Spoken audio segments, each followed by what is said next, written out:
Hello, everyone. I'm Carly, and chestnut, more like D's nuts. That's not what I thought you were going with. It's the only thing I could come up with. And I'm Paige, and I've never seen a twist coming in my life. Yeah. And welcome to Read Receipts. Today is a very exciting episode because we have our first guest of the year and a debut for this guest in particular. Welcome to the podcast, Paige! Thank you. My Hi. sister-in-law. Happy to be here. Yeah. Thanks for having me. I'm so excited to be here with you. This is going to be so much fun. Yeah. Especially, too, because you and Taylor both told me about this book. So Oh, yeah. it felt only right. Like, if I'm going to do this with anyone. Yes. Taylor and I had a great time. We listened to this book, and I'm really happy we did because I think it's a really well done audiobook. I agree. I don't remember if I said what book we were covering. But in today's episode, we are going to be covering the book Kill for Me, Kill for You by Steve Cavanagh. And if you are not familiar with what this book is about, I will read the back of the book summary for you now. One dark evening on New York City's Upper West Side, two strangers meet by chance. Over drinks, Amanda and Wendy realize they have much in common, especially loneliness and an intense desire for revenge against the men who destroyed their families. As they talk into the night, they come up with a perfect plan. If you kill for me, I'll kill for you. In another part of the city, Ruth is home alone when the beautiful brownstone she shares with her husband, Scott, is invaded. She's attacked by a man with piercing blue eyes who disappears into the night. Will she ever be able to feel safe again while the blue-eyed stranger is out there? And that's it. It's a very quick little blurb there. So, if that sounds interesting to you, I highly recommend pausing this episode, going and reading it, and coming back because there will be full spoilers ahead. There's too much to talk about in this book to not just get into it. Yeah. So, you have been warned. Okay. So, Paige, before we get into talking through, like, chapter by chapter stuff, Yes. How did you feel overall about this book? Overall, I really, really, really liked this book. I don't say that about every thriller or about every audiobook, for sure. Definitely not every thriller audiobook. I feel like that's like a particular combo that is kind of hard to do well, but was done really, really well. It's very, like, they literally mention strangers on a train by name, which I appreciated because it's like the parallels are so obvious. Yeah. And I just feel like it's the care that the book takes with the topics is really great. Like from like PTSD to grief to like all of these things, but it's also a gripping thriller. Yes. And that's cool. That's rare. Yeah, I was obsessed with it. I will say I was loving the ride for like we're at the very end of the book. Yeah. And then there's a pretty pivotal twist at the end of the book. Yeah. That I will admit at first really upset me. Yeah, that's fair. I was ready to give it 5 stars. And I still think I gave it like either 4.5 or 4.75 because on Storygraph you can do like quarter stars. So it's definitely still above a 4. But I was like, dude, part of me is like, I do and I don't want to say it. But it's like, if there's free spoilers, we all know what happened. The reveal about Billy, I was just like, are you kidding me? That was brutal. It was really bad. Brutal. And it's like, I don't want to rate it lower because of the ending, just because it still is so compelling. Like, I don't think it's a bad ending. I'm just personally pissed off. Yes. You know what I mean? Yeah, for sure. That's where I'm at with it. I feel a little bit like, I felt like we had so many twists up until that point that I was like, this has been so satisfying. Yeah. So the fact that it's like, did we really need one more at the 9th inning? This bonkers at the very, very end of the book twist. Yeah. And it does so many things that it's like, well, now I don't know how I feel about certain things. Yeah. But it leaves you with a lot of questions that I'm sure we'll get into. Yes, for sure. So, but we will get there. Let's take it back up from the beginning. At the very start of the book, we first get introduced to Amanda, who is in the process of trying to kill the man who killed her daughter, Crone. Wallace Crone, I think is his full name. Which, her whole plot to do that seems pretty risky. She's on the subway and is trying to basically use loud noises to help cover up what happens. Which is like, if you've ever been on a subway, it's like, I'm pretty sure you'd still notice if somebody got shot right next to you. Her plan is a gun.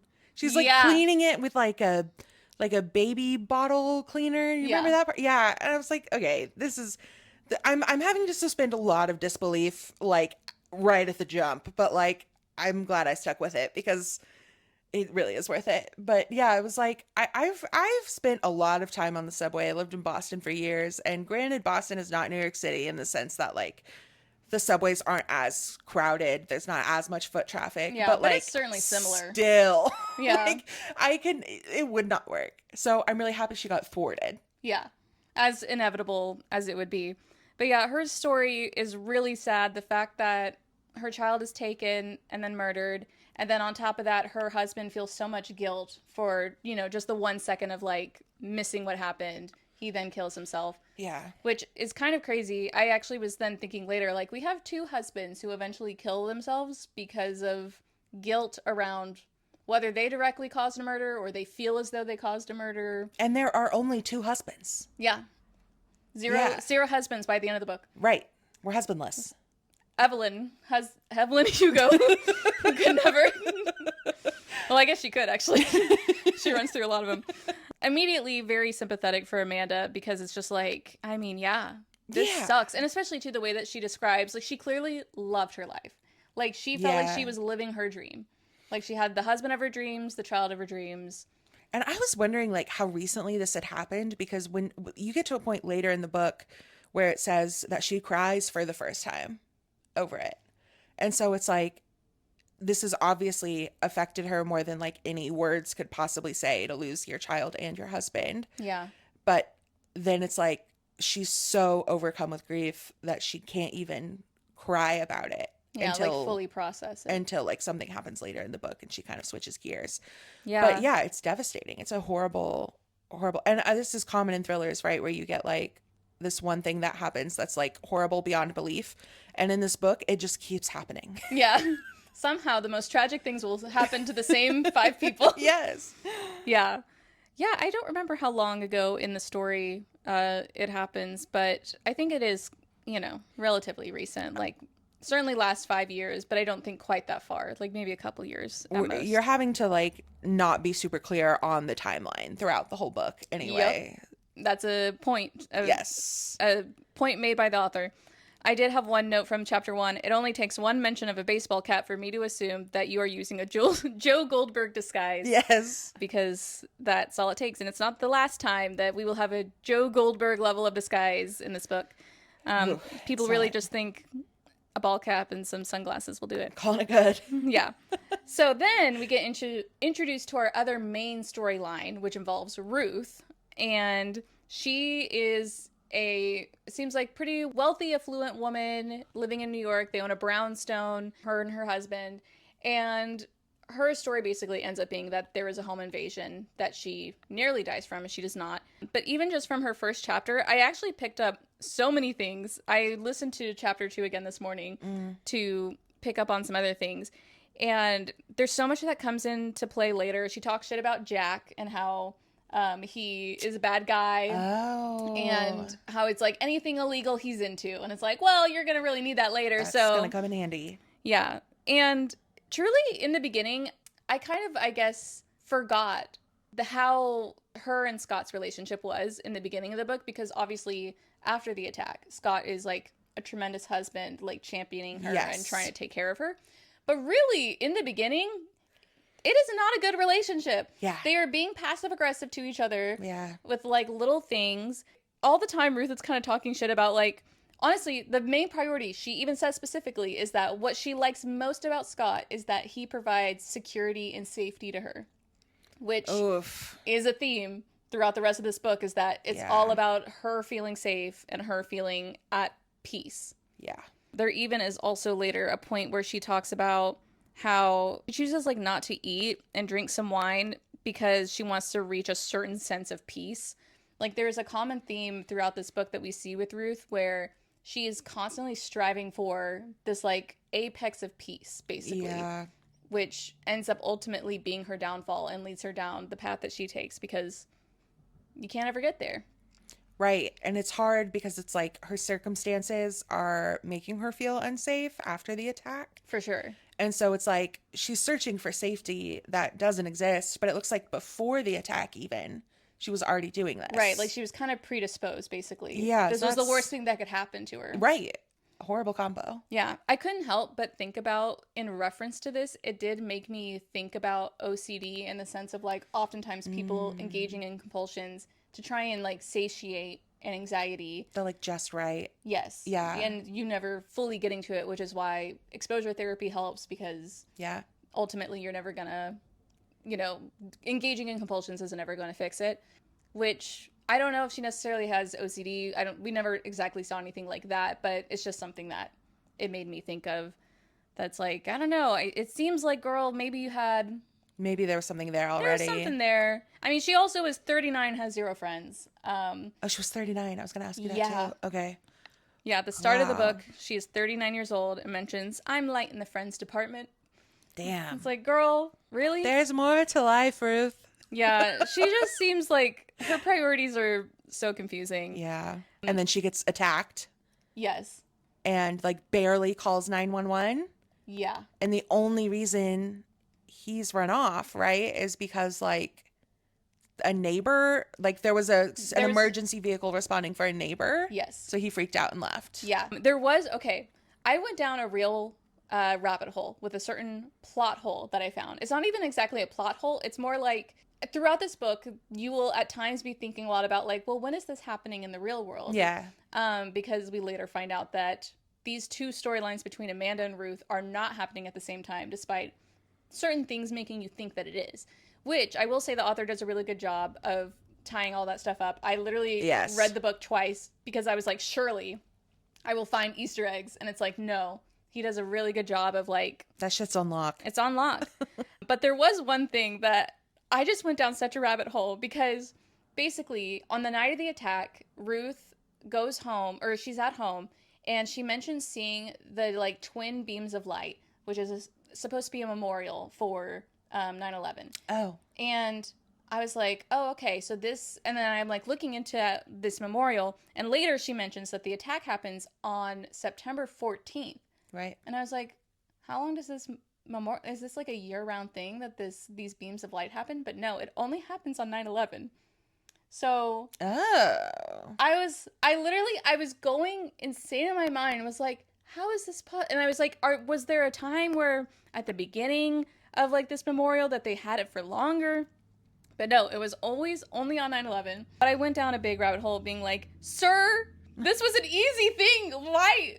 You couldn't have researched this one thing? Yeah. I don't know. Because did we mention this is in New York? Did we Yes. say that? Okay.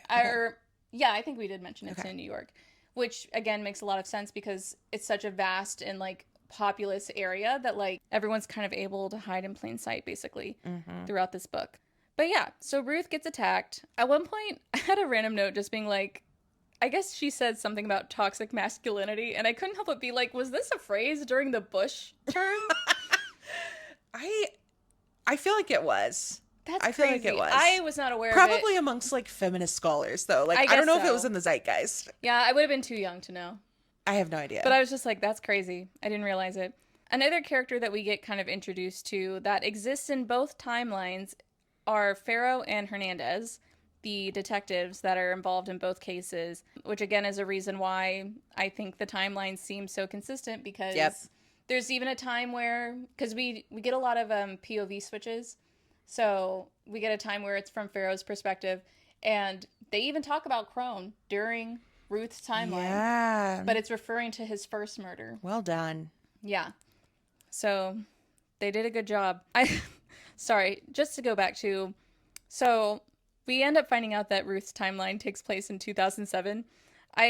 Because of that, I was like, man, what was going on in 2007? What do you think the number one song was in 2007 around the time of her attack, 9/11? It had to be like Fergie or something. That's a good, it's not right, but Okay, what is it? it's Soulja Boy. Yeah. Okay, good. And then I thought this was number 2. It's the number 1 British song was Beautiful Girls by Sean Kingston. Yes. So all the same realm. Great. Just to set the scene. There's some foreshadowing during some of the Farrow chapters that was indicating that Ruth's description of her perpetrator describes a lot of people. And it turns out a lot of people do look exactly like Mr. Blue Eyes. Right, because all we know is that he was tall. He was tall. And had blue eyes and said, "Hello there, sweetheart." Yeah. Right? And that's literally it. Yeah, and there's like general things about like he has sharp cheekbones and right. brownish hair. But he used hair. chloroform, so she was out for the actual She only saw a reflection attack. of him. Right, yeah. That was another thing too. Scary. Yes. To get back to Amanda, Amanda basically, she got caught for trying to kill Crone, and so now she's getting sued by Crone for that. For $500,000 in damages. He didn't even die. Come on.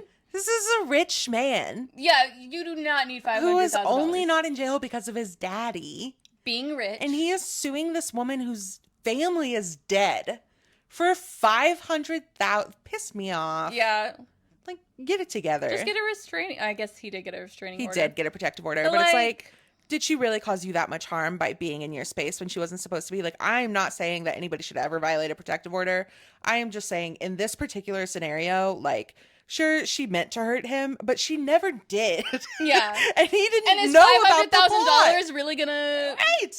Is that not money you already have? Oh my gosh. So as a result of that, Pharaoh helps Amanda get... A lot of names There's about so to many, come up. 18 million names.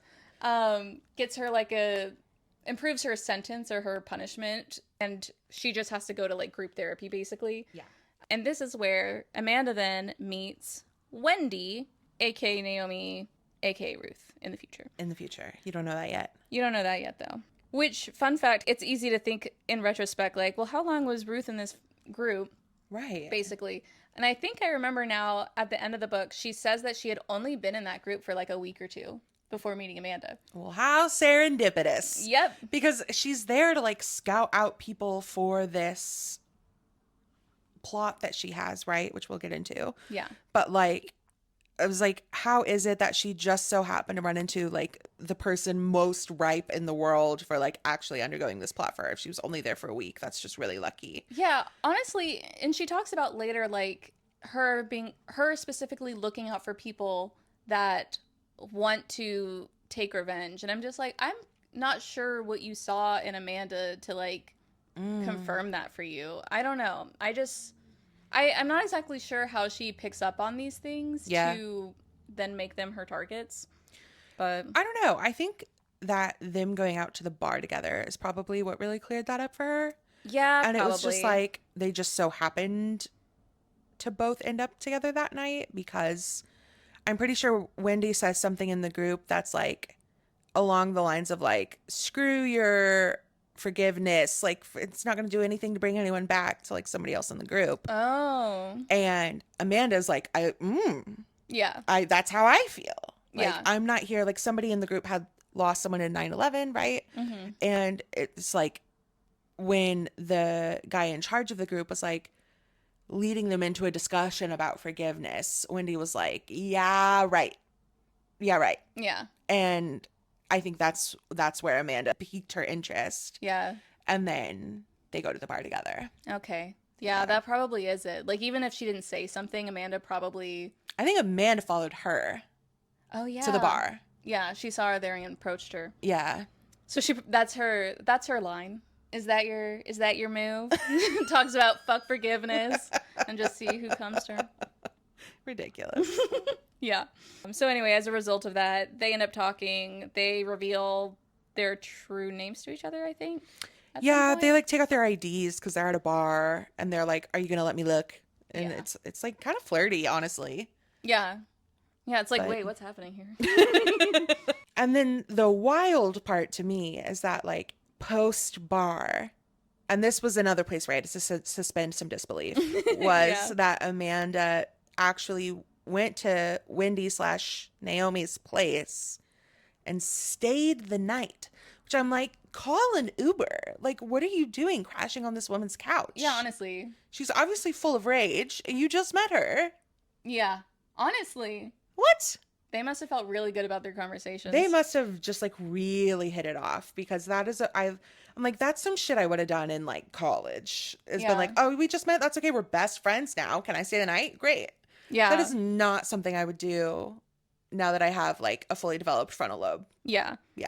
At one point, I guess we had a Pharaoh chapter where I wrote, poor Pharaoh has had back problems for over 10 years. Okay, I have so many notes that are just like, Pharaoh's life is bleak, dude. Like, he really needs boundaries. I feel bad for him. There's so much going on with him. Yeah.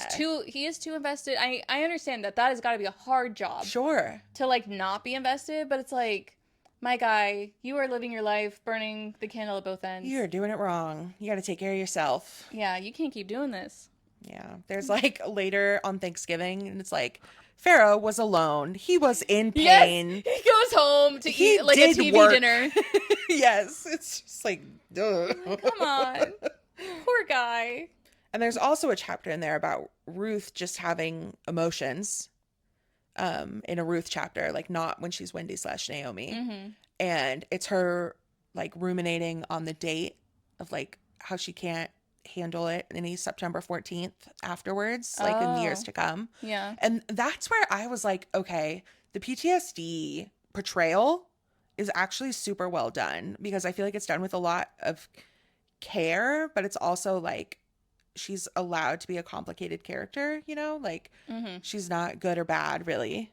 Yeah. Like she's a serial killer, which is bad, but also she's like, you can see how she got here. you can see how she got, you can trace those lines exactly. Yeah. And so it's like for I don't know, Cavanagh to be, is that his last name? Cavanagh? Yeah. For him to be like, this is like, she was having trouble with A, B, C, D, E, F, G. And it's like all textbook, like PTSD, just like nightmare stuff. It really made me feel for Ruth too. Yeah. And that's like, I don't think I've ever felt, granted, I didn't know yet that she was a serial killer, but I don't think I've ever felt like that for a serial, because even afterwards, when I found out she was a serial killer, I was still like, oh, poor Ruth. Yeah. And that's a weird place to be. It really is, because it's just like you can see where it starts to go off the hinges, but you're also like, part of me's like, what are you supposed to do in that situation? Exactly. You know? Like, how do you help someone in this? Yeah, that's going through this. She needed a lot of support that she didn't get. It's honestly crazy to me. I mean, she was hospitalized for 7 years, I think, post her husband's death. Yeah. And I'm just like, what were you guys doing in those 7? I'm just like, clearly it did not stick. It didn't take. 6 months after she has her first kill. Yeah. So I don't know. I don't know if she know. was doing the thing where she was really good at like masking or like kind of tricking them into believing that she was doing better or what. Yeah. But yeah, good golly, girl. So I have a note that Ruth buys a dress online, and for some reason that doesn't feel possible in 2007. I think I bought my first dress online in 2009, 2010. So I agree with you. Yeah. It was from Urban Outfitters, and it was for my New Year's Eve party. Wow. It was gold and beautiful. I'm so happy for you. Thank you. I also bought around that time some like gold, like Oxford style shoes. Ooh. I think also for, I don't know if I ever had wore gold those. Sperry's. My friends called them my Liberace shoes. That's so funny. Hey, Carl. 2009 was so Urban Outfitters coded. Yeah. And those chapters with Pharaoh in there, too, when it's like Pharaoh and Hernandez talking about like whether or not they would take matters of justice into their own hands. Oh, yeah. Like the extrajudicial like murder by cop for like killer who never received his due is pretty wild to me, because I was like, I'm pretty sure Pharaoh's been doing this for a long time. Are you meaning to tell me that this is the first instance of like a mother and child like not getting justice? For sure not. Like, come on. I mean, literally, Crone himself killed a different child. Literally. And a different family did not receive justice. Exactly. So I was like, spare me. It's like, I'm sure to some degree it builds up. Sure. But like still, I don't know. My impression is that by the end of this book, Pharaoh is like near retirement. Yeah. So that's still, I mean, God, I hope he retires. I hope he gets to rest after this. And they have no leads but won't release a sketch. I know. And it's like, I mean, I guess I understand if it's like, it is such a basic face, but I'm still like, I mean, why not? Why not? You have nothing to go on. You might as well. Yeah. And I know that was really frustrating for Scott and Ruth too. Yeah, I did feel, I don't really know how I feel about Scott in the grand scheme of things. Yeah. How do you feel about Scott?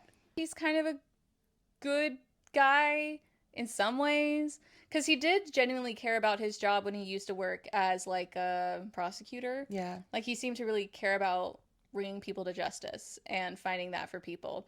But there is a little bit of, like, part of me is a little bit like, you did not seem to love your wife so much before she was attacked, and then once she was. But then he was great after that, and I don't know. Part of me is like, well, I mean, that is the right response. It's the right response. Yeah. But I'm just obsessed with him in general because, like, his whole thing, I don't know. I just don't think he was a very great character because, like, his whole thing was he was heavily bullied in school. Mm-hmm. But we know him as, like, this huge, beautiful macho man Yeah. who, like, is a hardcore, high-power lawyer. And, like, they say, like, that's the motivation of why. But I'm like, I don't know. It doesn't have a bow on it for me. So I'm kind of, like, having to suspend a little disbelief there, too, as well. Because I'm like, if you're this hot now, you had to have been hot enough to not get bullied in high school. or at least if you weren't hot, you were at least big, right? Like, were you getting beaten to a pulp by, like, a group of people? Like, I don't know. I don't know. I was just kind of like, I don't know about that. Yeah. Doesn't mean it didn't happen. Yeah. And we did get some POV chapters from him, but, like, We don't have a lot to go on. not that many. It was really specifically this initial one to kind of introduce more of his personal thinking, and then the chapters where he murders the guy, and then Which, things like, kind of around that. I do respect how he treated Ruth Right, throughout like, all of this, He for believed sure. her 100%. And I understand, like, how he was feeling. Oh, I don't understand. I've never killed anybody. But, like, at the end, I can see how he had all these really raw, like, obvious emotions. Like, he obviously has a solid moral compass. Yeah. Which is good. I just don't know that I believe the backstory of his motivations. But later in the story, his motivations are very clear. Yeah. With Ruth, so. Yeah. Also, this is a really random thing, but I just remembered this from when I was listening this morning to, like, the second chapter. Ruth gives him shit for, like, oh, well, if Jack's not there, at least you won't come back high from smoking weed. I'm assuming weed, I guess. Maybe it could have been. And then other. she, like, smokes a joint? Yes! Yeah. I was like, then why did you care? Why are you criticizing him? So unfair. Let the man have a joint. I know. If you're going to do it too. When I went back and read this book for a second time, or, like, did the chapter summaries for myself, I was like, you obviously have a much better relationship, like, post-assault. It's not bad. I don't think it's a bad thing. I just was kind of like, oh, this was bad before. Yeah. And now he's, like, everything. He's her protector. Which, as we have said, is, like, her paramount value in life. So, like, that's everything to her. And that goes haywire. Yeah. And about this point in the Ruth timeline, they are now staying at that hotel. They finally go out to dinner for the first time in a long time, and she sees the guy, and she swears that he says, "Hello there, sweetheart." To the waiter. To the waiter, yes. Which, in the moment, like, the context of it made a lot of sense. That it's like, yeah, a random person at a restaurant might call their Weird, but waiters. It could happen. Yeah. Yeah. Obviously, in the future, when we see all the other times that she's clearly experiencing psychosis. Yeah. And it's like, that there's no way that those people said that. Like, I think You think that man didn't say that at all? I don't think so. That's interesting. I thought that he did say that, and it was just a very unfortunate coincidence. I think the first time around, I wouldn't have thought that, but by the end of it, once you see her seeing every single person that she matches up to this description, it's like, okay. I think at the very least, you're not supposed to be able to trust her judgment. Definitely not. Looking back. So she freaks out about that, basically tells Scott about it, and Scott is like, okay, I'm gonna check this out. He drugs her. Yeah, he's like, take this. Yeah. Go to bed. Go to sleep. And then he chases kind of after him, or, like, he sees them. Wait. They get in the elevator together. He goes back down to the restaurant. I forgot, actually, because I have it here. Like, Scott POV, and then he does say the word sweetheart. So I think... Yeah. I think he did say sweetheart. Yeah, he says it to Scott, too, because then when they're in the elevator, he makes some also what I would consider equally creepy comment about, like, hope your wife feels better. And it's like, you do not know this man, sir. Like, that's bizarre. It's like, even if they made a bit of a scene, I don't know, I would just leave it. Just leave it. Leave it alone. You don't need to comment. No. Yeah, and so Scott kind of realizes because of that, like, he's now on that train track of, like, thinking about it. And he's like, he must be here to finish the job. Yeah. He's here to protect his identity and kill Ruth. So then he chases after him and swings a bottle at him. Yeah. And then commences... That's an understatement. Yeah.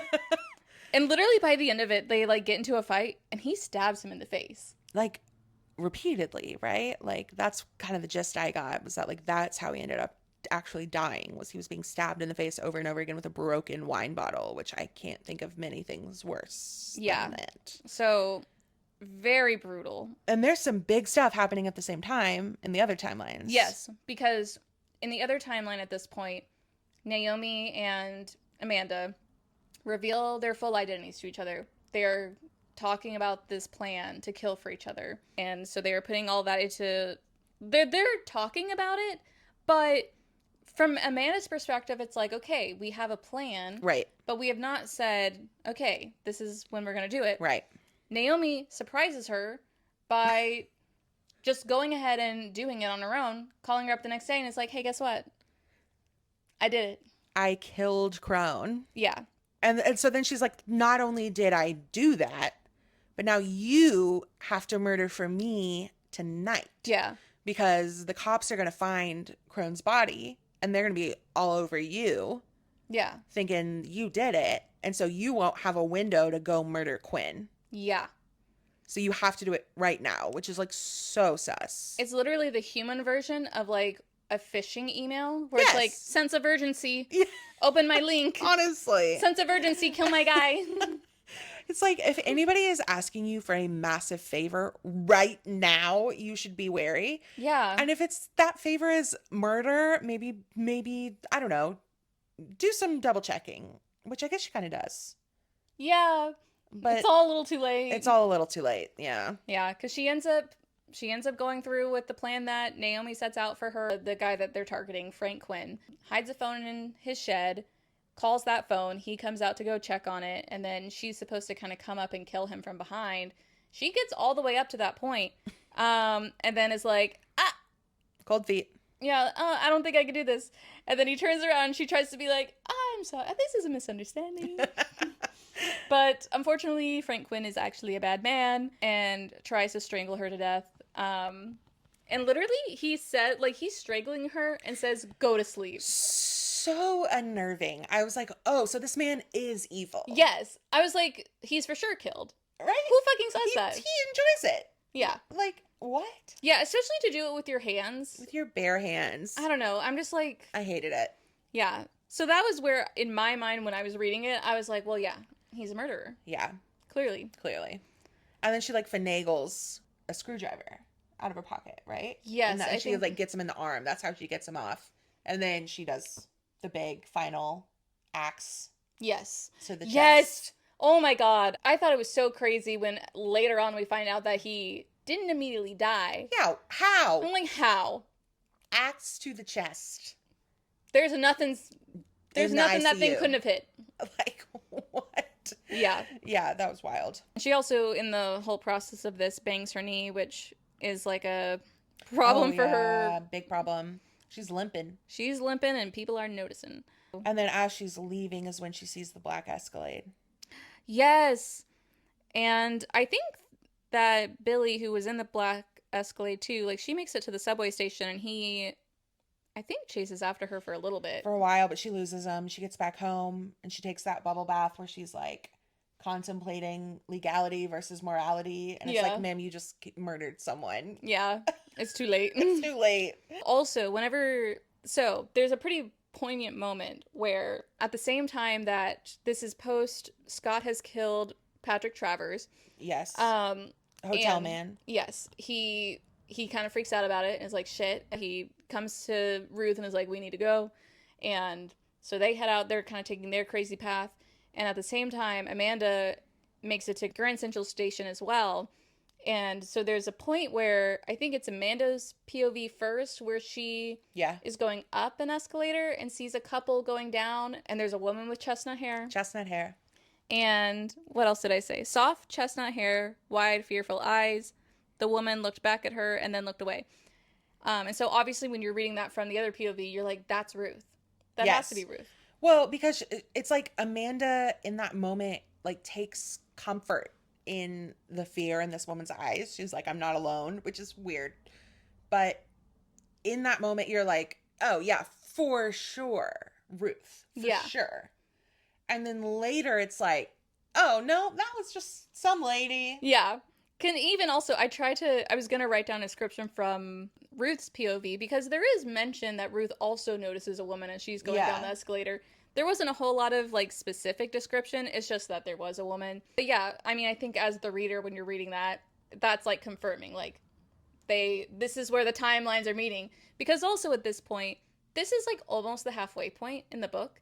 So as a reader, you're probably a little bit like, how are these two timelines connect? Why are we kind of going between this? Where is this the moment? Yeah, like it's probably around this time that I feel like I was kind of thinking that. And so that was a really affirming moment of like, oh, okay. Here we go. Like, we are crossing paths. Yeah. Maybe by the end of this book, we're going to have a even crazier crossing paths. Mm-hmm. Kind of. Kind of. Not how you think. Jumping back over to the Ruth timeline, they make it all the way to like Hartford, Connecticut, I think. And I have one quick note where because they say that they're going to go to an Airbnb, and I'm like, does Airbnb exist in 2007? It doesn't. Technically, if you look online, it'll say that it was founded in 2007, but it did not officially launch until 2008. He didn't read the fine print. Come on, Cavanagh. Come on, Cavanagh. You do all this research, and you couldn't be bothered to be like, well, it says that it started in 2007, so clearly. So funny.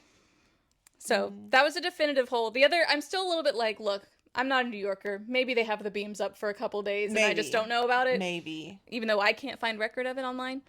And you think that the internet has everything by now. That's everything. But yeah, so they make it to a Airbnb, whatever. Back to the more interesting timeline of events at this point. Amanda, she makes it home.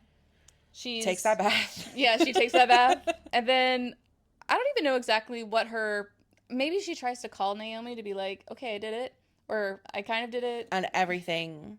She can't get a hold of her. Is disconnected. Yeah. Yeah. And she tries to go by her apartment. Wait, no. Oh, yep. She sees the thing. I think that maybe she tries to reach out to her, but she's at the coffee shop that she typically goes to like spy on Crone. Yes. And she sees him. Yeah. Which is devastating. Which is wild. Like, it just feels like a so out-of-body, like, worst fear moment. How is this man back? And so then she tries to contact Naomi and tries to go to her apartment. Everything's gone. All the articles are gone. Everything is wiped. Which, like, I feel like, even though I generally don't see twists coming, I kind of knew that, like, she was going to be MIA. But, like, I did not expect that, like, the apartment would be empty. Yeah. You know what I mean? It just seems like, I mean, that is so much to happen so fast. That is a lot to do. It was like a nice put together home. Yeah. Especially, I mean, like, the no red flags. The details too of like setting up articles and websites and now those are all gone. That's bonkers. Like, that is so much work. Yeah. To just be gone. Which is even crazier that it's like she's done this multiple times. It's like, this is does so much over setup. and over again. Yeah, and I'm like, how are you funding these exploits? Like, do you have a trust fund? Because like, later on in the book, she says that she's able to do all this from the sale of her home, which I'm still like, oh, how much was your home? What was a brownstone in Brooklyn? Something like that. I mean, that was a lot of money, but still, it's like we know this is over the course of like over a decade. And at the end of it, she's still like driving a Mercedes and like has a $400 cut and color. Nice. Yeah, I don't know. Yeah, but she could not be surviving on this for ever. I don't know. What was the plan? It doesn't matter. So we do get our first mention of the president in chapter 29. I think it's Amanda's. She says, the news was trailing a statement to be made by the president later that day. The press loved to make him out to be an idiot, and in fairness, he often gave them a helping hand. See, in this quote, I kind of was like, in my mind, I was like, oh, maybe it's Bush. Just because the press making the president out to be an idiot. Yes. Like, that's like a common trope in the Bush era. Yeah. It's like the press v. Bush. Yes. Yeah, that's a thing. Yeah. Which is funny because it's like, oh, I hadn't considered that it wasn't in the present timeline, but to me, if I was going to pick. So I wonder if that was kind of an intentional choice of words by the author to almost subvert you to be thinking the opposite timeline. Yeah. For these people, I guess. I mean, I guess we also would assume that everyone is in the same timeline. But anyway. Oh, and then the following chapter, from Ruth's POV, she says, the president was due back from his golf trip to make some kind of statement. Probably something stupid, judging by the man, thought Ruth. So yeah, this is where we're really getting a lot of mentions of the president, which is going to be an ironically major point later in the book. In Ruth's timeline, we get the reveal where Scott has killed this man, and she kind of sees it on the news, I think, and is like, shit. And he's like, I'm so sorry. And she's like, oh my God, thank you so much. And she's like, stop crying, bitch. This is fantastic. She's like, this is the best day of my life. I also was like, there's a point where they say something about how he has a long piece of saliva stretched between his lips. And I was like, did we need that? Why? Sometimes I'm like, you don't have to put me. I don't need to be that in the scene. I don't need to see that. And I think there's also, I don't know if I wrote this down or like where exactly in this section it happens, but Ruth gives a story about how her mom had cancer and how she specifically remembers like kind of living in fear for what was going to happen to her mom. And she goes to a doctor's appointment with her, and her mom comes out, and she walks out, and she rings the bell, which indicates that you're cancer-free. There's kind of a point made of, like, hearing that bell made her feel a sense of peace. And this is kind of another sort of motif that'll happen again later, that, like, sometimes when she feels that sense of peace, she hears that bell in the distance. Then we get to the point where Amanda goes into the house. Oh, yes. So Amanda, trying to understand what happens, she goes back into the house. Quinn's house. Which was a nice, I don't know, I was a little bit like, I don't know if you're going to get a whole lot out of this. I know. You're really banking on, like, there's going to be some easy evidence to find. Right. Like, what do you think is going to... Because she's like, everything is gone. There's no mention of this. Like, maybe I can make sense of it by going to his house. And it's like, probably not. But good luck. Yeah. And, like, it's still only a couple days after, or not even, I think it's the next day. I think it's the next day. Yeah, it's like the cops. And then while she is there, Pharaoh and Hernandez show up to the house. Yep. Which, like, my anxiety spiked at this point. Yeah. So I was like, what the fuck is she gonna do? Like, what is she gonna do? Yeah. All she can do is hide under the bed. And, like, the only thing she has going for her is they have no reason to suspect she's there. Yeah. That's literally it. But then it's like Pharaoh's right next to her, like at the bedside table, and he's like, his feet are like inches away from her nose, and like he's like about to bend down to check under the bed. Yes, and then like Hernandez calls him or something, and he like walks away. Yeah, and it's like there was the lockbox under the bed that the money was in. I don't remember where the lockbox started. At least by the end of it. It was By like the end to of the it, side. She had taken 3 of the 5 rolls of cash out of it and been like, I don't know, this is probably fine. Yeah. I don't see why not. It's like, while I'm here. Speaking of, I'm poor. Then, like, they go out back and she limps away. Mm-hmm. And then they see her. And they know, at this point, they're like, okay, well, that's someone. She's walking away from this house. Yeah. Limping. And also in a rush.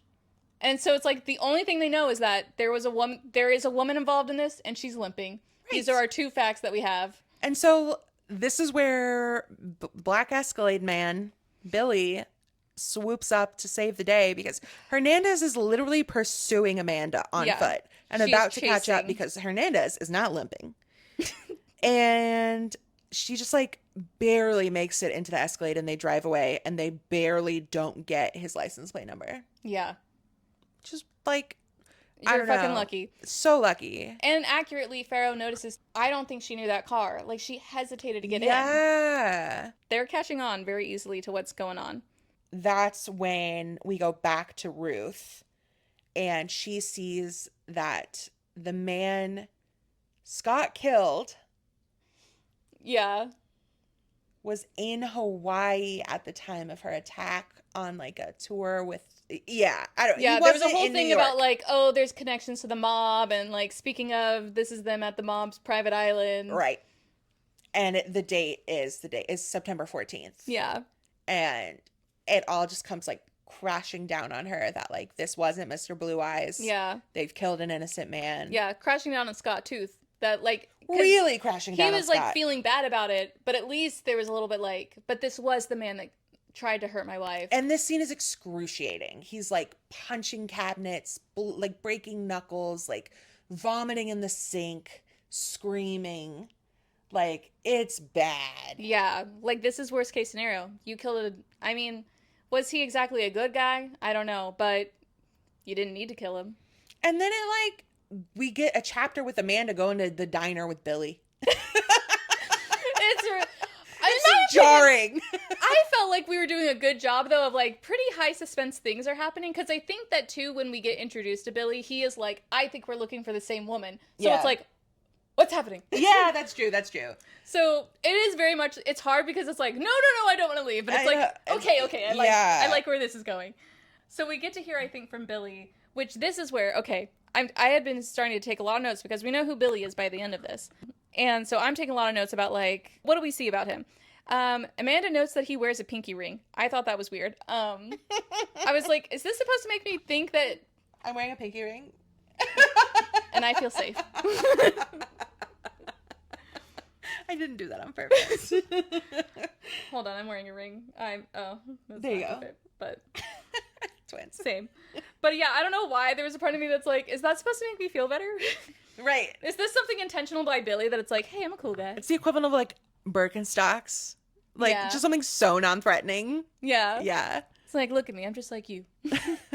They get to the diner. She orders a coffee. He orders an herbal tea, which in my mind, again, sending more message of like, I'm just a cool guy. Right. I think too that in the early description, Amanda makes a note of his brown eyes, his brown, like, kind eyes or warm eyes, something like that. So we are like not on high alert with Billy from the beginning at all.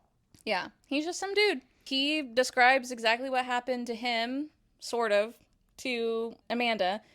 The version of events that he tells is that he had a wife who died, has this whole story. In my mind, I was a little bit like, could there be truth in this? But we find out by the end that it's all a lie. He's never had a wife. But he meets his version of Naomi, which is Felicia, I think. Yeah. And that she also tricked him. And like she even said very similar things about like, the first 2 years are hard. Actually, it's all hard. It never gets easier. And like, they're very specific again. Is that your move? Type stuff that's like not very original with her pickup lines. It's very believable to Amanda because it's like, well, shit, that's exactly what happened to me. Right. She said the exact same thing. And he was also supposed to kill Frank Quinn. Right. And so he tells Amanda that he actually, I think he even made it to the house, and it wasn't until then that he backtracked on it and was like, no, I don't think I can do this. Then because of that, he was like, he tried to get back into contact with Felicia. Obviously, she was gone by then. But he was like, she clearly wanted me to kill this man, so I'm going to pay attention to him because maybe someone else is going to end up like me. This is, again, all the, like, Billy's version of events to Amanda. Not exactly what actually happened, but close enough. But also during this conversation, Billy reveals or shows that he found at least one other example of a man who was convicted for murdering someone that seemed to be a target of Ruth's. And so that is like kind of their only thing that they have is that like, okay, we think that she's done this before because it's a thing. This guy is saying that he was told to kill this person and he didn't actually want to, but they couldn't find the woman. So it just is what it is. Also not comforting, Billy mentions that the guy was killed after a month in prison. So it's like, oh, so even if I could still stay alive but be in prison, but yeah, who knows. Then we go back to Ruth's world. Crazy stuff happening where, Scott is freaking out, and Scott is really clearly realizing just how delusional Ruth is, because I think that in this chapter is where she then sees a new cop and the is like, NYPD media manager. Yeah. And she swears that he says, hello, sweetheart. And she goes, that's him. That's him. That's the guy. And like doesn't even just like say it, but like has a full body moment of like, you know, the world closes in on her. She fully freaks out and then is like, that's him. And it's like, oh, wait a second. Like, yeah. You actually believe this. Yeah. And he was like, I viscerally was watching. I experienced all of that. Yeah. I did not hear Right. I wouldn't have missed that. So this is the point at which we know, like, oh, Ruth has a serious issue. It's where we find out that it's like, oh, okay, like, this isn't only a case of, like, Scott killed the wrong person, but it's like, Ruth is now, like, fully in psychosis, and, like, anybody she sees who is a man with blue eyes is going to be a target. Yes, because she's also insisting, you need to kill him. Yeah, she doesn't just And leave he's it like, at, oh, that's him. what are you talking about? I killed already one innocent man. Yeah. Like, we clearly fucked up. We should not have done that. Yeah. Not that he's exactly including her, but, like, he's very much like, that was wrong. And she's like, no. You did the right thing. You just got the wrong person. Do it again. Do it again. And, yeah, you can really tell that he is just getting so much guilt. Like, And we find out that the cops are looking for Scott. Yes, they have evidence. They have a picture of him on the screen. Yeah, it was seeming really hopeful that it's like, oh, maybe they'll think it was a hit. Yeah. But no, they have They figured it out. Yeah. Which, like, they were gonna. He was in a hotel. Yeah. So he's like, shoot, I'm fucked. And then the chapter ends. And then it's like we go back to a little bit of, like, Billy talking about Felicia and all this stuff. Yes. And it's like, I just am annoyed with Amanda at this point because, like, going on my second run through, because I'm like, well, okay, I do have questions about, like, how did Billy know? Did he just insert himself into, quote unquote, Felicia's life to, like, make all these messages happen? Like, are they real? They are real. Okay. He did actually, he did find her online. Okay. And they had a conversation. And she did try and recruit him. Yes. Without realizing. Yes. Oh my God. She kind of got lucky. We can get into the specifics Yes. of why later in the reveal. But those interactions were accurate. I was also a little bit skeptical of, like, okay, did this actually happen or no? Did he, like, Photoshop these images? Right. Yeah. Yeah, because I also was like, how does he know this well? That, like, this is the shit that she says. It's very specific. Exactly. Yeah. But no. And so in the process of that, there's they're looking at a bunch of stuff, and then Amanda sees a picture and it's like, oh, how'd you get this picture of Frank Quinn? He's like, that's not Frank Quinn. This is the other guy that got killed. Yeah. And so then they do a reverse Google search basically, and they keep finding, or they don't find more and more people yet, but they do eventually find Ruth and her case. They say Naomi at that point, but then we get another POV switch back to Ruth, and this is my favorite chapter, I think, because it's just it's crazy. So to be clear, okay, so this is also the chapter where I stopped reading the first time around. Okay. So Scott jumps out of the window. Ruth is a little bit like, she's freaking out, and then everything's kind of happening fast in front of her. The cops come, and, like, it's just very cinematic that it's like, because he had called the cops right before he jumped to confess. Yes. And say, I'm holding Ruth captive. Yes. Like, here's where we are. Come get her. And so, not like come get her, but like I'm trying the bad to, guy. Yeah, trying to cover. And then jumps out the window. Yeah. Everything's just kind of moving in slow motion in front of her. Like, she's just kind of a passenger in all of this while the world is moving. And it's just so exciting, too, because it's the chapter right before the reveal that Naomi was Ruth. I cannot believe that's where you stopped reading. Yeah, and then the chapter ends with, and on the TV, President George Bush is talking about Thanksgiving and stuff, and it's 2007. Because here's the thing. I paused right before the reveal that Naomi is Ruth. So I'm just like, what kind of fucking cliffhanger is this that the president's George Bush? Who cares? Why does that matter? Like, oh, cool. The president that you've been vague about this whole time. I recorded a video and sent it to Taylor and was like, what? Why did this What did she say? What was her response? Was she like, keep reading? Or did she just think it was hilarious? Well, I recorded it the next morning because I was still thinking about it. And I kind of, in the process of, like, talking through it, was like, wait, what if... And so I started to say the thing of, like, what if Ruth is Naomi? And so I think very soon after I then started listening, and then, like, I don't know if she got a chance to respond before I figured it out. And, like, kept reading. Because it's truly, after that chapter, like, if you just go one more minute, page. They're like... oh, here's a news article about President Trump. And it's like, oh, Got it. Yep. Yep. There it is. There it is. There it There it is. is. 2 different timelines. 2 different timelines. And then it's revealed that, yeah, Ruth was Naomi this whole time. This whole time. Which I thought was just such a good reveal, because the whole time you're kind of like, I don't know. In my mind, I was just expecting, because I believe that all of this was happening at the same time, that I was like, how is this going to cross over? Yep. It worked out so much better than I could have imagined. And then we have another chapter of just Ruth after that. Just like feeling feelings. And it's like, man, this is what happens when you listen to true crime every single time. It's like, you hear the tragic, like when he figured out that Ruth was a serial killer in the future. Mm-hmm. It's like, you hear the lead up to like what made that person that way, and you feel bad for that version of the person. And then like it gets to everything they choose to do after that. Yeah. And you're like, I can no longer have these feelings about you. Yeah. But it's so hard because Amanda, like, they're talking about Ruth, and because she's kind of studied some of this stuff, and she's like, there's 2 common responses. Either you hurt so much that you don't want anyone to ever hurt the way that you do, or you hurt so much that you want everyone to hurt like you do. And so, like, it's a little scary that it's like, those are my 2 options. Yeah. If this happens to me, I don't know. I'm just like, I hope. It is scary. And so it does get confirmed at some point, I think around this time too, that the other Crone murder that Farrow was referencing was the first one that was like a colleague's daughter or something. Oh, and I also love around this time, I think this was actually in Amanda's POV.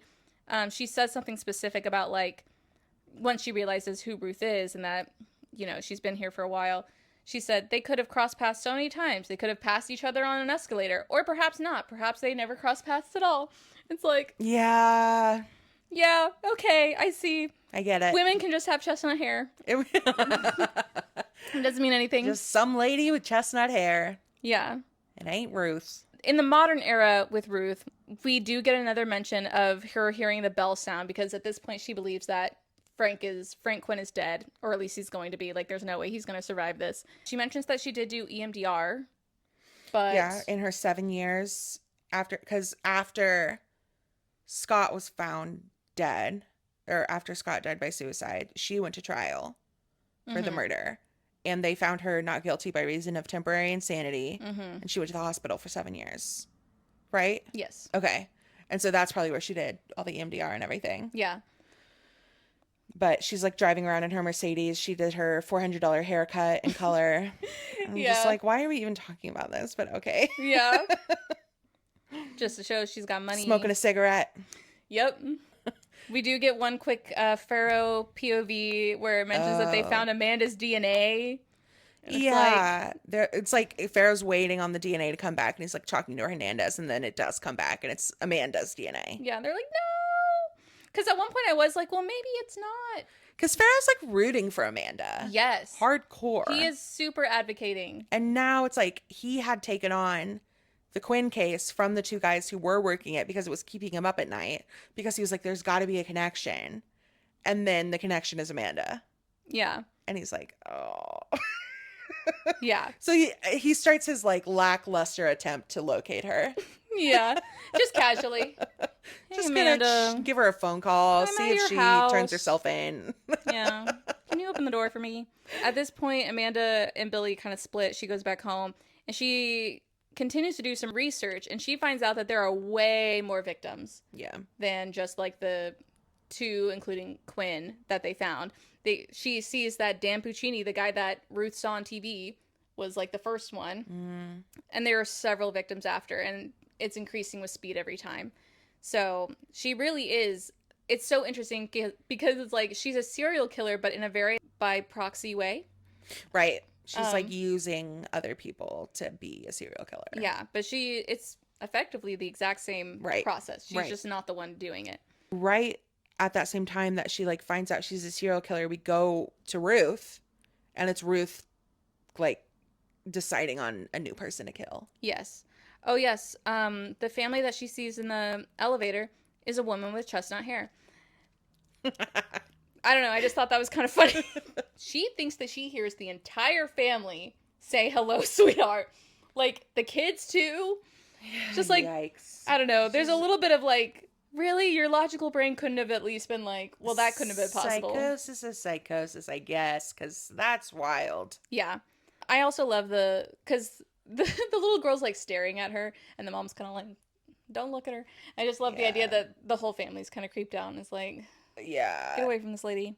So she like sets her eyes on a new kill. Yeah. And at this point, she is like, I'm going to do it. And she specifically is like, I want to see him die. Like, I'm going to do it myself. I want him to see his family die. Yeah. And then he will die. Like, she is going absolutely nuts. And this is especially, too, for her, I think this is all the same day that she's finding out that Frank Quinn is dead. Or, like, believes him to be dead. Yep. So, basically same day. Like, she is accelerating so bad. And Amanda's running from Pharaoh. She's hiding in a laundromat. Now she's asking Billy if she can stay with him. Yes. And she kind of tells him everything that she found out about all the other murders that happened. And at some point in this, he comes up with the idea of reaching out to Ruth's old doctor at the hospital that she was at. And so they end up getting kind of an appointment with him, and they talk to him. At first, it's not going great because he's like, I can't tell you anything. He's like, Hibba. Yeah. And then she happens to mention Dan Puccini. And thank God this guy's got a great memory. And he's like, Dan Puccini? That was the first guy that she was obsessed with while she was still here. And he was like, so he died? And she's like, yeah. And he's like, that's bad. Let's go get him. Yep. Man, there's also in one of these chapters, okay, I think this is from Pharaoh's POV, that there's a random mention talking about Mr. Blue Eyes. Thank you for reminding us before we get revealed who he is, that he hasn't resurfaced since Ruth's attack, which is like, weird. This guy was clearly exhibiting the signs of being a serial killer, and then he just disappeared. Right. There's also an interesting use of the word release in this chapter by Pharaoh. He's talking about the release that he feels when he solves murders. I feel like there was also a mention that Amanda gave of, like, release, but I couldn't remember what exactly it was. I think that's when she was crying for the first time. Oh, yeah. Yeah. So it's just kind of interesting that it's like, we can see in these, I guess, more sane people that it's like, a release doesn't, I don't know. Yeah. I guess the degrees of, like, when is a release healthy and okay versus killing people to achieve it. Yes. Anyway. Oh, I forgot also, whenever I think they're going to the doctor, Billy puts on Dolly Parton, and I'm like, really? Oh my God, honestly. And then he has this whole spiel about how much his wife loved Dolly Parton. Yeah. And it's like, you never had a wife. You never had a wife. How dare you take Dolly's name in vain? Exactly. He's like, you know who women love? Dolly Parton. Honestly, you know who good people like? Yeah. That woman gives books to children. You can't hate her. After they leave the hospital, which they also, I don't know if this will even come up, they mentioned that Jack was the only person that visited her, and is how she kind of got all her IDs and stuff. Yeah. But on the way back from there, Amanda tells Billy, thank you for being a good man. Woof. Yeah. Because the reveal is happening. Yeah. Like, we are stumbling headfirst into all of the action right now. Yeah. Oh, but I forgot. So this whole thing, I have kind of a theory about this. And so I'm curious what you'll think. So she says, like, thank you for being a good man. And he's literally like, well, don't thank me yet, because we're having meatloaf tonight. And she's like, okay, like, what, is your meatloaf not good? And he's like, you'll find out.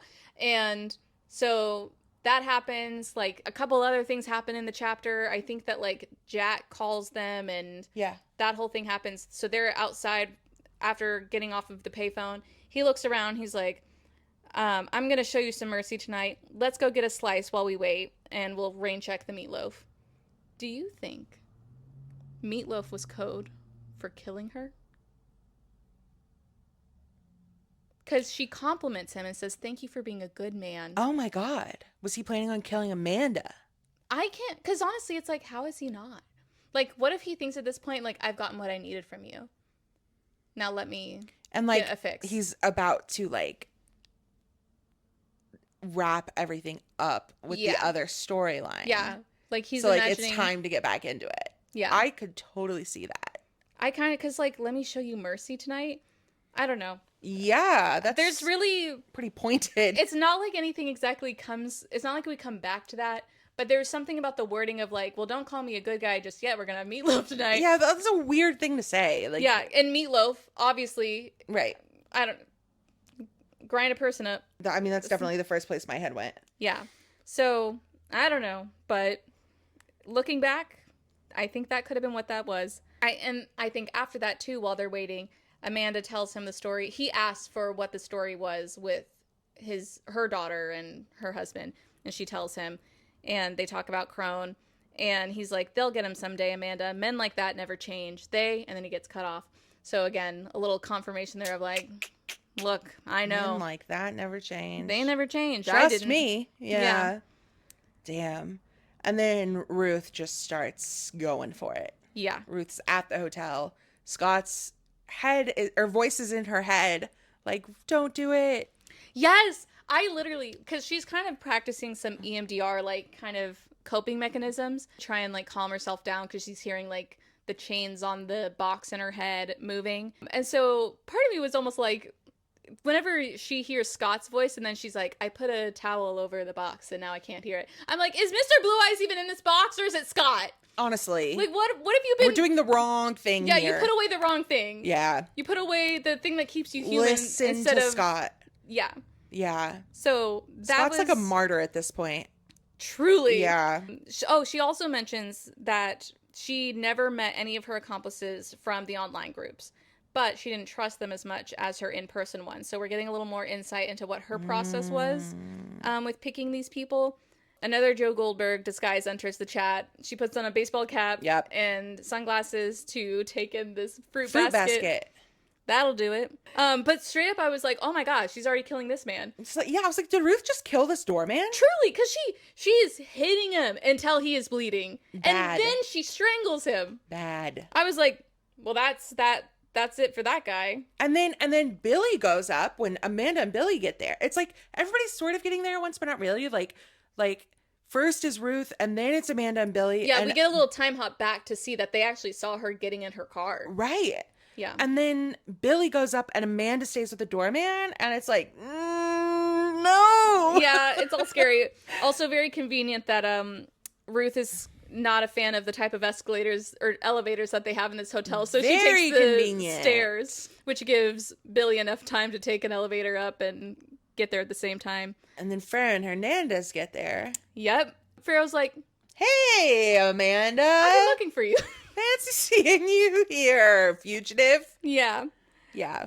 Which is kind of funny because especially, hold on, where did we get it? So we find out that the thing that Farrah was actually wanting to call Amanda about was not that they found her DNA at Quinn's place, but that Crone was an anonymous tip was called in that Crone was like at like a school parking lot or something. And so they brought him in, they were testing his vehicle for DNA and nothing came back. So that is what the DNA lab call was referencing, was that they were looking into DNA for Crone. Nothing came out. And he was just like, I felt like I should tell you, even though nothing came of it, but I feel like you needed to know. And that's when she puts together that Ruth must have been the one to do that because they detained him for a couple of days. And so that's why he was missing and seemingly dead. Right. That's why he didn't go to his psychiatry appointment or whatever. Yeah. And she was like, oh, I guess he's gone. And then she sees him, and it's like the most jarring moment, like a couple days later. And it's because he was out of custody. Yeah. Then we're back in Ruth's POV. She's on the 10th floor. And then Billy comes up. She sees Billy. Oh my God. And is kind of like, he looks familiar, but I don't know. And then he says something like, hey, do you remember me? And like gives his username. And then she says that she does remember Billy from her online group and that he was a good candidate, but he wanted to meet in person first. So this is where we have our first deviation before the full reveal, that it's like, well, that's not exactly what Billy told Amanda. Right. Billy said that he fully went to Frank Quinn's house and then changed his mind. But Ruth is saying that he didn't want to go through with it until they could meet in person. And she was like, I don't meet people in person. We're not doing that. Right. She also mentions that his eyes are the color of brown sugar, which I was like, I wish someone said that sooner because that seems like a really unnatural eye color in my opinion. That gives a little bit more of colored contacts to me. Yeah. Instead of just like brown. Because at first I was like, okay, brown. Yeah, that's the best cover you can get. Yeah. Brown eyes are going to look like brown eyes. Right.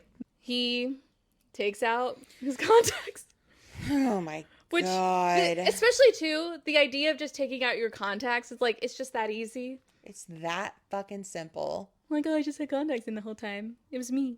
And then we get that classic Ruth moment of like the world shrinking around her. Yep. And the horror entering. And he actually says, hi there, sweetheart. Ugh.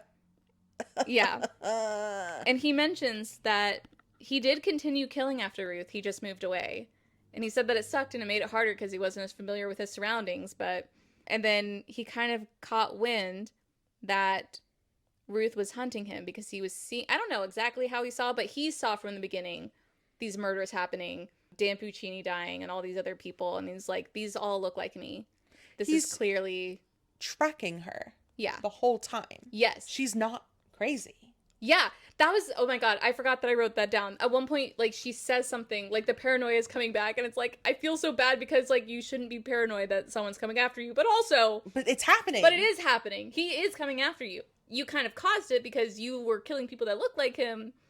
And well, I don't know. Like, he might have still tracked her to finish the job. That is true. Even if she hadn't been doing this. He made it seem like he was only doing it because he was like, well, I got to get you before you get me. But I mean, yeah, not necessarily. Not necessarily, but like maybe. And that would be even more devastating, as if the only reason he's still pursuing her is because she's pursuing him. Yeah. That would be devastating. We don't really get a clear answer on that, but like, we don't really need one. This is all so messed up. Yeah.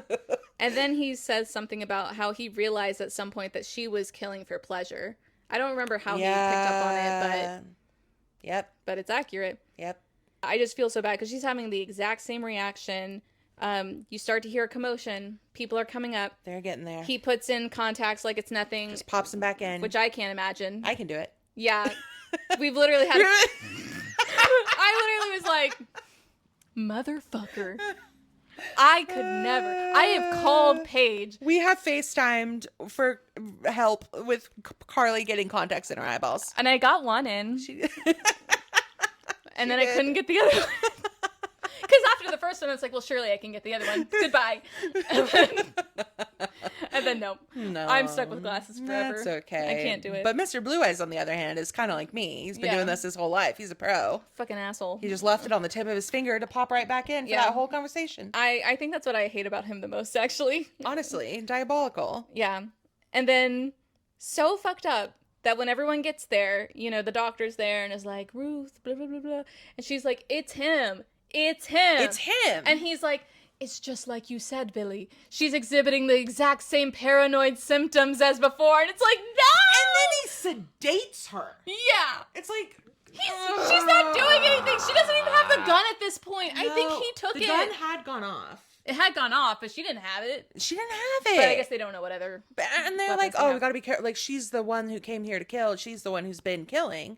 But it's like, no. There are 2 serial killers in this room. 2 of them. And the worst one, the one who started everything. The whole reason why this lady's murdering. Is the guy you're believing. Which is just like fucking classic. Fucking you know what I mean? classic. Like, of course we're gonna listen to this man. Yeah. Over this woman. And it's like...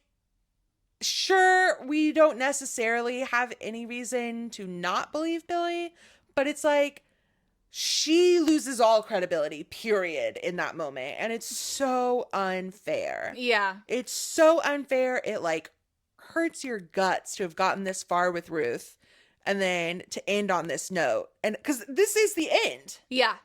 Like the end of, which is what we were referencing at the beginning of this podcast, is like, God, this is really how we're gonna do this. Like, every single note I wrote on this chapter is in all caps. Yeah, exactly.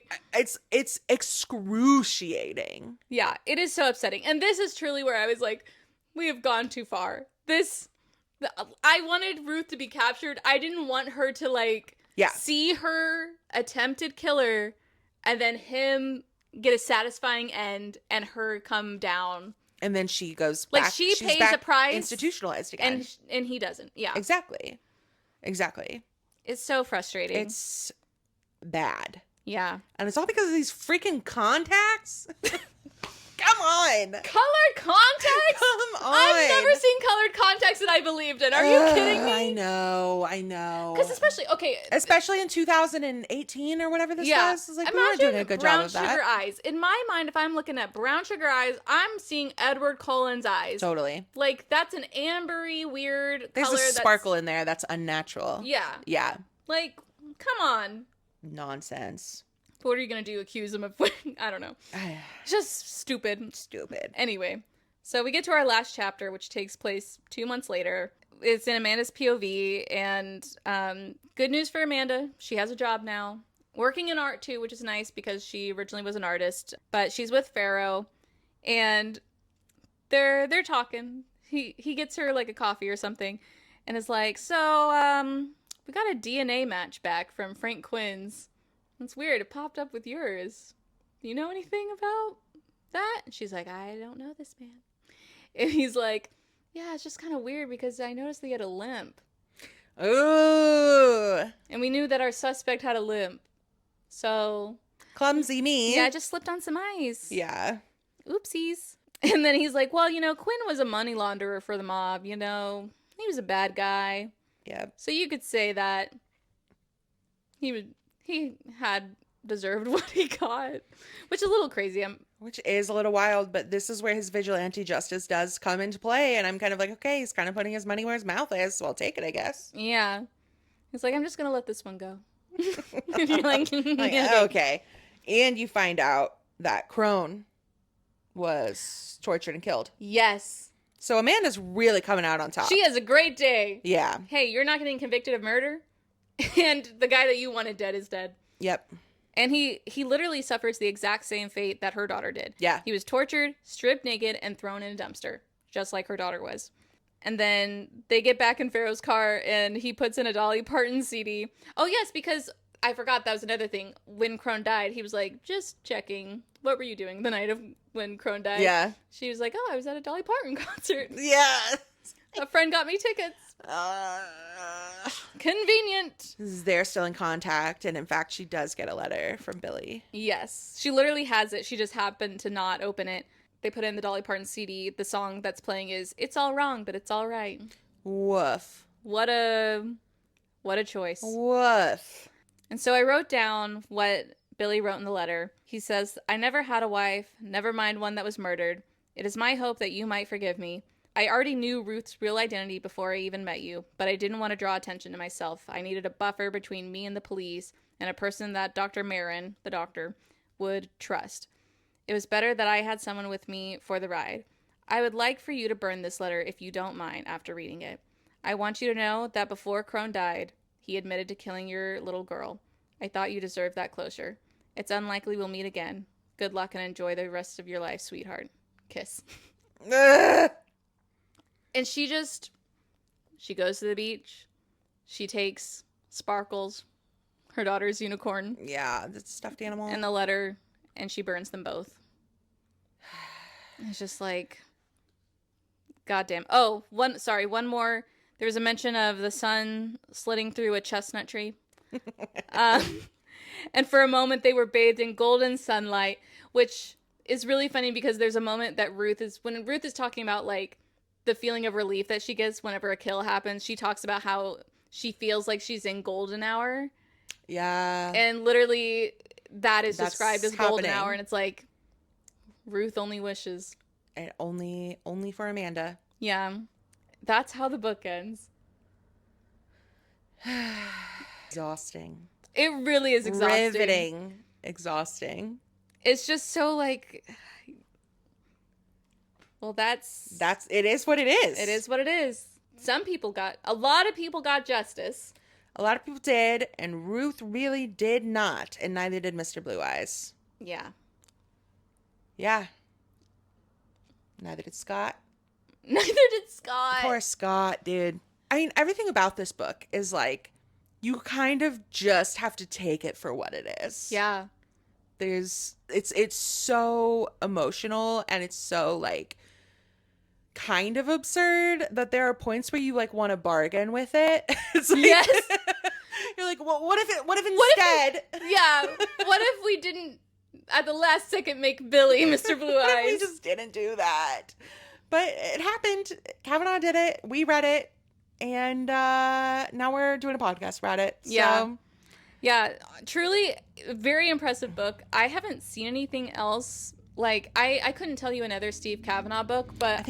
I heard of another one when I was doing some research for this, but I think it was like, don't quote me on this. I'm on a podcast. I don't know. It's quotable. We're quoting you. But it's like, I wanted to say it was called like 13 or something like that. And then it had like the E's backwards as like 3 E's. 13 Reasons Why? No. No. Oh, he has a lot of books. Oh, there is one called 13. And there's That's the one that I hear the most about. Okay. Yeah, I'm really intrigued. Oh, interesting. There's a whole, because it has like a number. So it's like there's a... Oh, series? Yeah, a series, like maybe a detective type series. Cool. Wow, I would definitely... there's 8 of these books.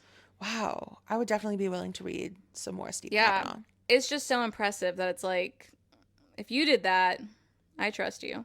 Yeah. Because, like, I really, truly don't see twists coming. It's, like, both a flaw and a great joy of mine that, like, I can, like, Shutter Island, I had no idea. I had no idea. Yeah.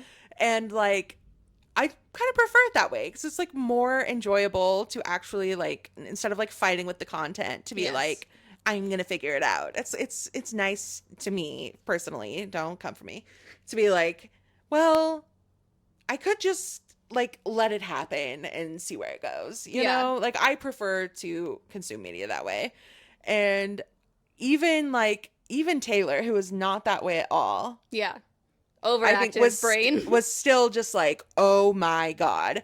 And that was really validating for me because I was like, if I had listened to it alone, I could have very easily been like, did everyone else know the whole time? And it was just me. But no, like, it definitely was not just me who did not see all of these twists coming. Like, I know some people have said, like, well, I did see a little bit of the timeline thing happening. Like, I kind of figured that maybe there was something going on there. But even then, it's like, you know, people didn't really pinpoint exactly what it was. Yeah. Which is impressive. Yeah. And there's so many twists, too, that's like, even if you pinpoint there's that so one. many. Exactly. Like, odds are you're going to be surprised by something. Exactly. Which is really fun. Yeah. 100% agree. I love this book. Highly recommend. Glad we got to talk about it. Same. I hope that you got a little bit of that bell ringing satisfaction from this podcast, hearing us talk about it. Go eat some chestnuts. Go eat some chestnuts. Don't eat meatloaf.